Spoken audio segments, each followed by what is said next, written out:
Good morning, true believers. This is John Krupa here. Good morning, and join me on a final appeal section of the Freedom to Draw Unsolved Mysteries. Today's case is a man set to die tonight at 6 p.m. This is the case of Michael Zach. Killed a bunch of women in the Florida Panhandle. Not really a reason known why. He is set to die tonight. Guys, will he be executed? This is his final appeal. Join me when we delve deeper into the mind of a murderer. Is he guilty? Will he die tonight at 6 p.m. in Florida? In the Florida death chamber, guys. This is John Krupa welcoming you to the Freedom to Draw Unsolved Mysteries. Strap yourselves in. We're going to get right on it in a minute. Alright, we're going to draw this guy, and we're going to tell you about his story.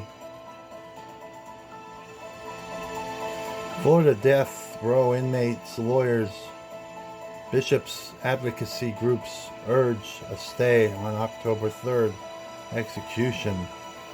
That is today, guys. Death row inmate Michael Dwayne Zach, 54, is an undated prison photo, is scheduled to be executed October 3rd, 2023 at the Florida State Prison near Rayford, Florida. Zach's lawyers have asked a federal appeals court for a stay of execution because they say he was shut out of a clemency process that could help spare him and suffers from intellectual disabilities due to fetal alcohol syndrome. In September 11th statement, the Florida Conference of Catholic Bishops urged Governor Ron DeSantis, a Catholic, to commute Zach's sentence to life without parole. Well, good luck with that, because he's been pulling the trigger, I think, about 6 this year. Nothing has really stopped him. They say this guy has intellectual disabilities too, but I read in an article he scored a 79, which is way above the level of intellectual disability. Way above satisfactory, it said. So, not really buying the story of intellectual disability here. At the beginning of the 10th month of 2023, Florida might execute its 6th death row inmate of the year, a person whose lawyers and death penalty foes say has suffered from intellectual disabilities and carries a deep sense of remorse. This year, Florida's Governor Ron DeSantis, on behalf of Florida's citizens, has signed 6 warrants for execution since January 24th. 5 men have died at the hands of the state since then. Michael Dwayne Zach, 54, is scheduled to be next. With less than 2 weeks before his execution, Zach's lawyers have asked a federal appeals court for a stay of execution because they say he was shut out of a clemency process that could have helped spare his life. According to News Service of Florida's, Zach's attorneys filed a 26-page emergency motion on September 19th at the 11th U.S. Circuit Court of Appeals after Federal District Judge Robert Hinkle rejected the clemency arguments on September 18th.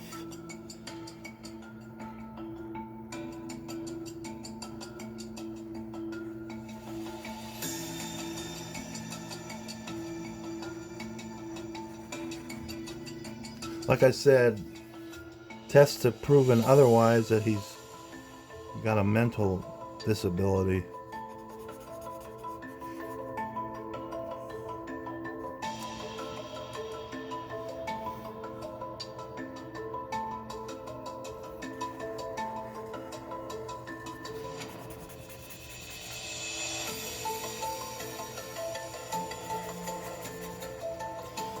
The decision stemmed from federal court documents filed by Zach's attorneys, said that while the inmate had received a clemency interview in 2014, he and lawyers did not hear from the state until August 17th, 2023, when the governor issued his death warrant and clemency was denied.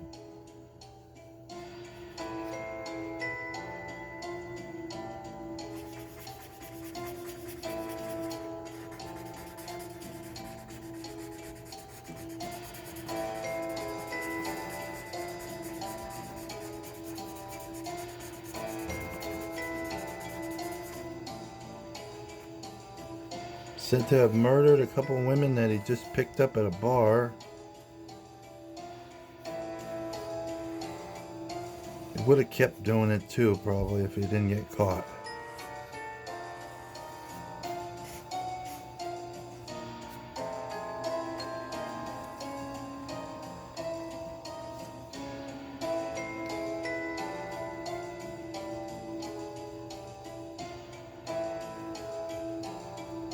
This last appeals push may be Zach's last chance through courts. There is no doubt that Revon Smith and Laura Rosillo lost their lives at the hands of Zach in 1996 when he was 27. He was convicted for the murder of Rosillo and sentenced to life. He also was convicted of murder in the death of Smith and was subsequently sentenced to death.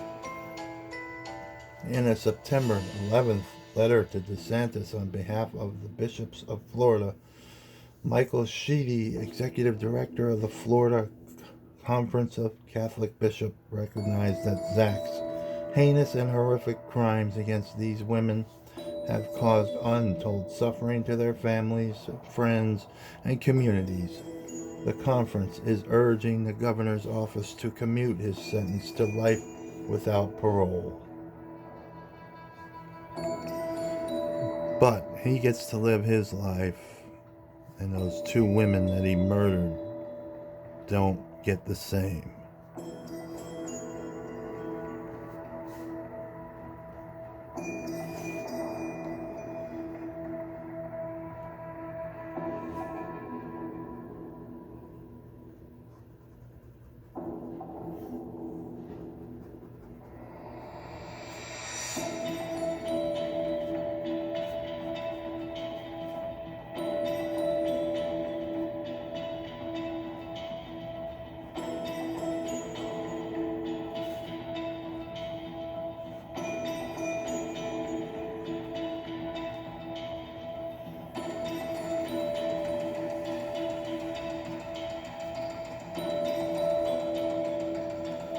Yet, in taking the life of Mr. Zach, the state will do nothing to restore the victims' lives, Sheedy continued. Rather, state-sanctioned killing will only further fuel a growing societal disrespect for the dignity of human life. The death penalty merely perpetuates the cycles of violence and vengeance that permeate our culture. While not dismissing the violence Zach inflicted, the conference recognized the violence that had been inflicted on Zach throughout his life. In his youth, he endured an extremely abusive home environment, undergoing severe physical and sexual abuse at the hands of his stepfather. Neuroscientific research shows that traumatic experience can have lasting effects on a child's developing brain, which can profoundly affect the behavior, the conference stated.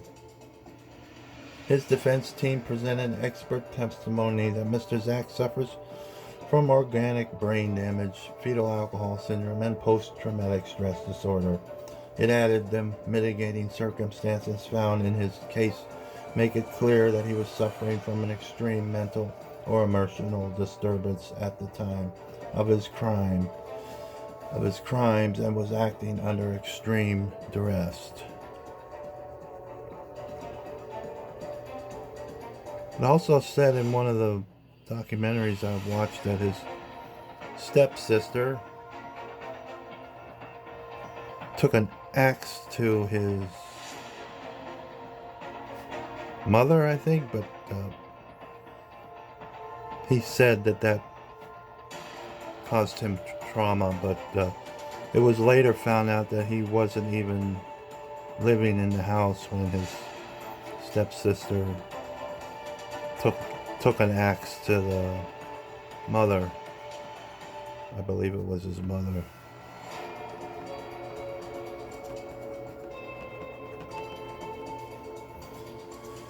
It's an awful thing to go through, but he wasn't even there, so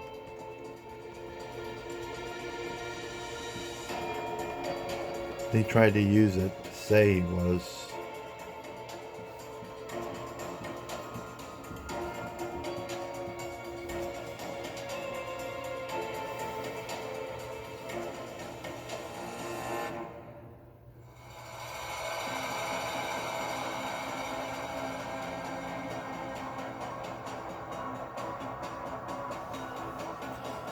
Zach's history of trauma and abuse is stunning enough for even seasoned veterans who deal with the death penalty to stop and take notice.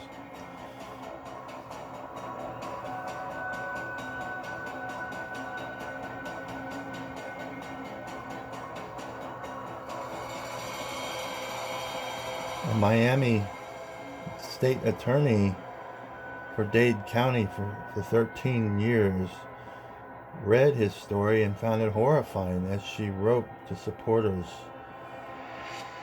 of the FADP. Zach grew up in the womb of an alcoholic mother who went into labor prematurely following a car accident. His stepfather was sadistically abusive towards Zach and his sisters. He suffers from PTSD, depression, fetal alcohol syndrome, and organic brain damage.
Is the death penalty used as a political tool, says the district attorney of Miami? And she believes yes, it is.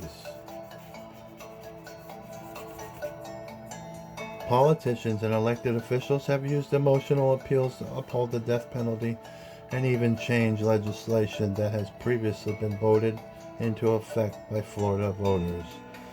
The increased use of death penalty in Florida has disturbed proponents of the death penalty beyond the Sunshine State. Why is it that all these Florida death penalty cases have been carried out with no static whatsoever? Boom, boom, boom. And I guarantee you, if I was a betting man, this one will proceed with no hiccups as well. Governor Ron DeSantis is trying to push for presidency. It's not a coincidence, guys. It's not a coincidence at all.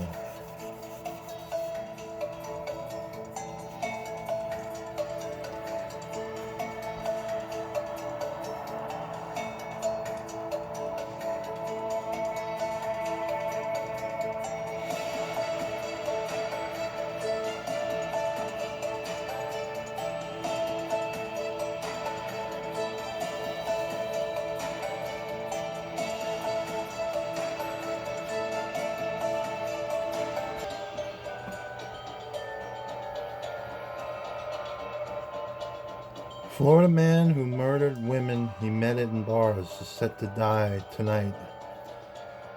This is another article on him. A man is scheduled to die by lethal injection over 25 years after he killed women he met in North Florida bars during a days-long spate of crime. Michael Zach III is set to die at 6 p.m. Tuesday for the murder of Ravon Smith, a bar employee he befriended and later beat and stabbed with an oyster knife in June of 1996. He was also convicted and separately sentenced to life in prison for murdering Laura Rosillo, who he met at a bar in a nearby county. Zach's 9-day crime spree run began in Tallahassee, where he was a regular at a bar. When Zach's girlfriend called and said he was being evicted, the bartender offered to loan him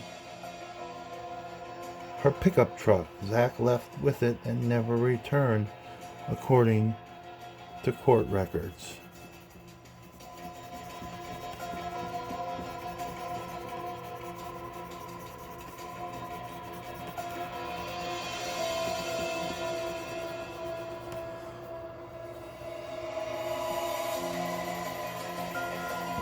Zach then drove to Niceville Bar in Florida Panhandle, where he befriended a construction company owner.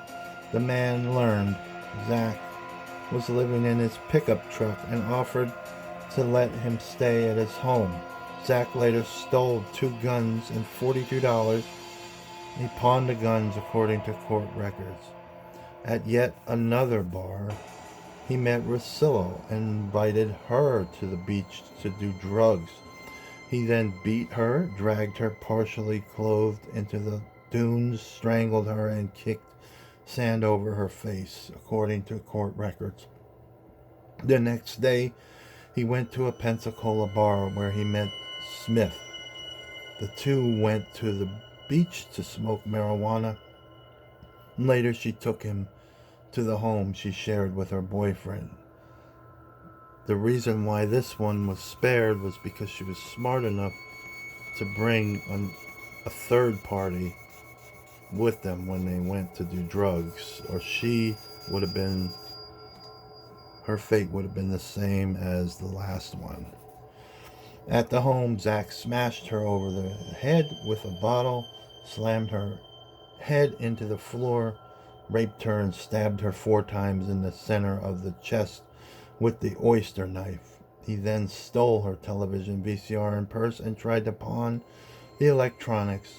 The pawn shop suspected the items were stolen, and Zach fled and hid in an empty house for 2 days before being arrested, according to court records. So he waited until the third party left, or it would have been the same scenario. He would have killed her on the beach. She was smart enough to delay the inevitable, but Eventually that third party left, and somehow he charmed his way into staying, being alone with this woman, and she was the next victim, unfortunately.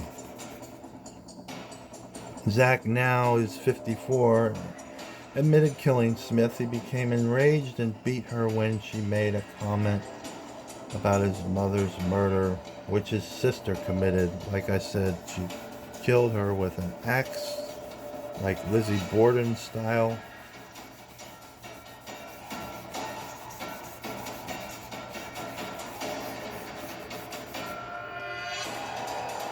He said he thought Smith was going to another room to get a gun when he stabbed her in self-defense.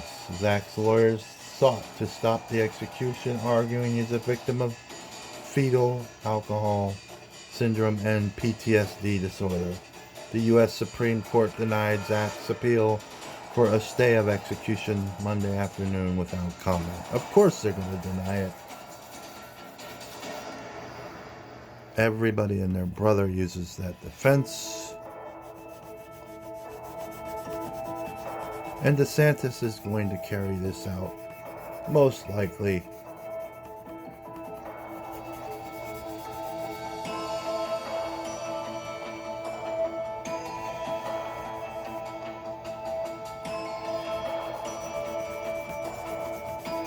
Most likely, Michael Zach will be the 7th man executed in Florida this year.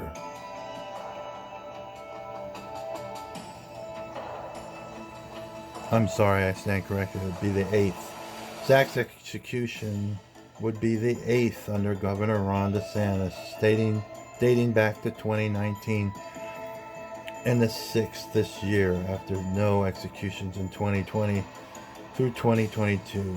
DeSantis has made tougher, more far-reaching death penalty laws an issue in his presidential campaign.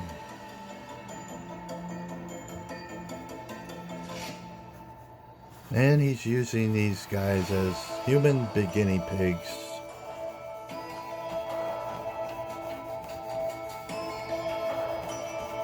Human chess pieces for the good governor. But, this guy probably does deserve it.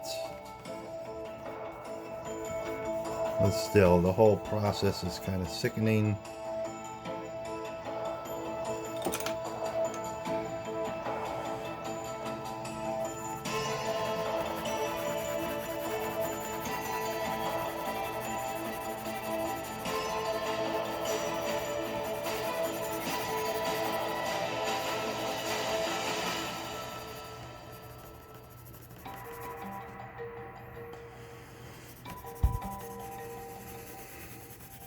And there's no doubt that he would have kept doing it if he wasn't caught.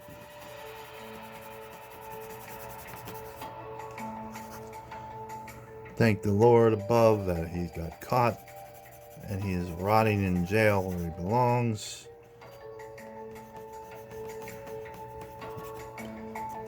This man will most likely be killed tonight at 6. There is always a mystery of will he actually be put to death, though. So we will see, guys. This pretty much wraps up this case for today.